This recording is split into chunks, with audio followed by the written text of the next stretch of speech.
জাতীয় নাগরিক পার্টির সংস্কার বিষয়ক সমন্বয় কমিটির উদ্যোগে মতবিনিময় সভা। উপস্থিত ছিলেন কেন্দ্রীয় কমিটির সদস্য সহ বিশিষ্টজন। অনুষ্ঠানে সভাপতির বক্তব্যে এনসিপির সদস্য সচিব আক্তার হোসেন বলেন, নির্বাচন ও সংস্কারকে সাংঘর্ষিক করার প্রয়োজন নেই। মতের অমিল থাকলেও মৌলিক বিষয় সংস্কারে সব দলকে ঐক্যমত্যে আসতে হবে।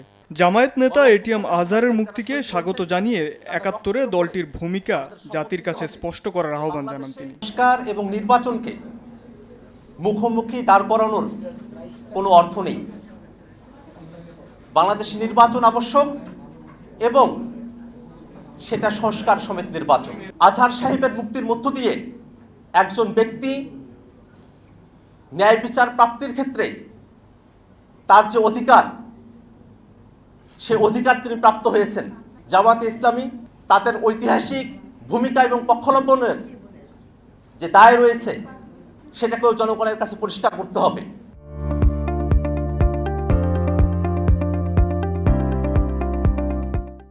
অনুষ্ঠানে এনসিপি নেতা সরওয়ার তুষার বলেন, সংস্কারই হবে আগামী নির্বাচনের বৈধতা। আর নির্বাচনের সময়সীমা ও দেশের রাজনীতি নিয়ে সেনাবাহিনীকে মন্তব্য না করার আহ্বান জানান নাসির উদ্দিন পাটোয়ারি। ইসির বিরুদ্ধে পক্ষপাতিত্বের অভিযোগও জানান তিনি। যে টাইম ফ্রেমের মধ্যে আপনার নির্বাচন চাচ্ছেন তখনই করেন, কিন্তু সংস্কারটা আগেই করতে হবে।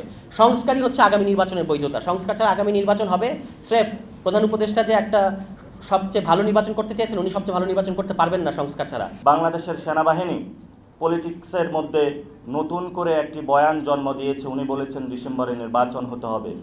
বাংলাদেশের সেনাবাহিনীর এই কথা বলার এখতিয়ার নাই।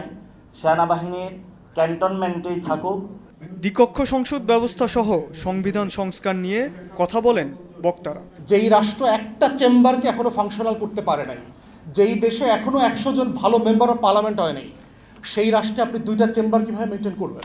আমরা একটা সাংবিধানিক কাউন্সিলের কথা বলেছিলাম এবং এই কাউন্সিলটা আমরা এমনভাবে ডিজাইন করেছিলাম যেখানে সিদ্ধান্ত নিতে হলে সব দলের এক ধরনের ঐক্যমত লাগবে।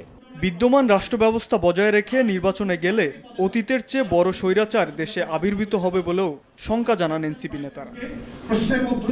শাবাব ওয়াসি, সময় সংবাদ, ঢাকা।